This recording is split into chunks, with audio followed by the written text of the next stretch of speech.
Welcome to Mindscapes, the podcast where we explore the inner workings of our own minds. I'm your host, Alec.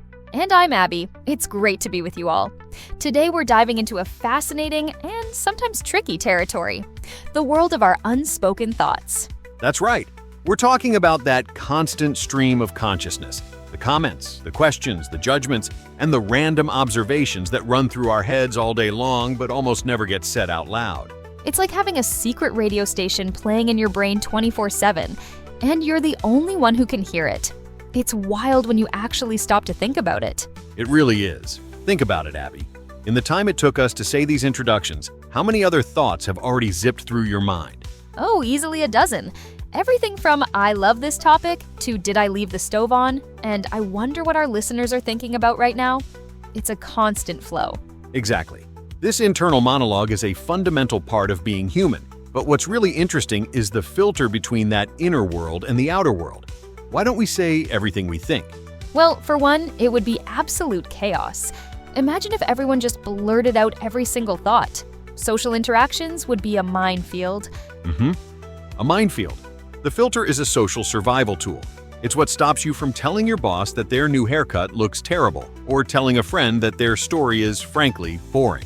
Right. It's about maintaining harmony and, let's be honest, protecting ourselves. We don't want to be judged, we don't want to offend anyone, so we curate what we say. We present a version of ourselves that's more palatable. That's a great way to put it. We curate our spoken words. But the unspoken thoughts, they come in so many different varieties, don't they? It's not all just negative or critical things we're holding back. Oh, not at all. This is something I think about a lot. The positive unspoken thoughts. How many times have you seen a stranger on the street and thought, wow, they have such a great sense of style, or their smile is so kind? All the time. And 99% of the time, that thought just stays in my head. It's a missed opportunity for a tiny positive human connection. Exactly. A thought that could have brightened someone's whole day just vanishes. We hold back the good stuff just as much as the bad. Then, of course, there's the truly bizarre category. Ah yes, the intrusive thoughts. The ones that make you question your own sanity for a split second. Totally.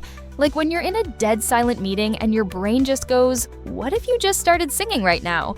Yes, or standing on a balcony and having that fleeting, horrifying thought of, what if I just dropped my phone? It's not a desire, just a weird brain glitch. It's important for people to know that having those thoughts is completely normal. So normal. It's just the brain's weird way of exploring possibilities. The important part is that we don't act on them.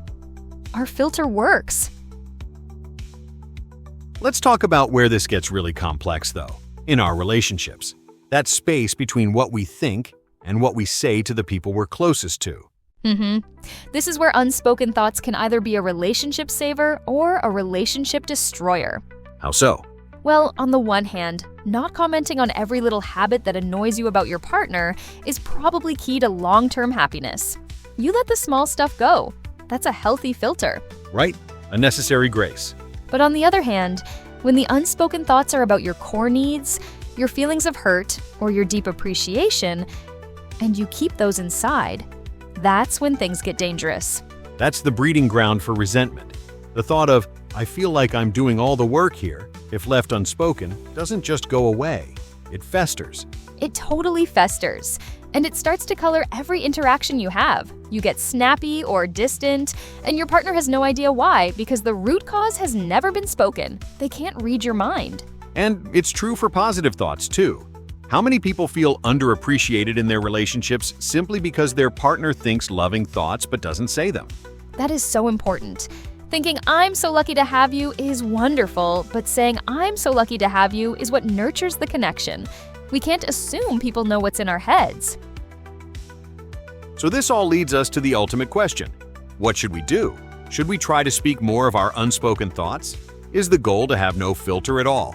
I don't think so. I think the goal is to become a more skilled editor of our own thoughts. It's not about saying more.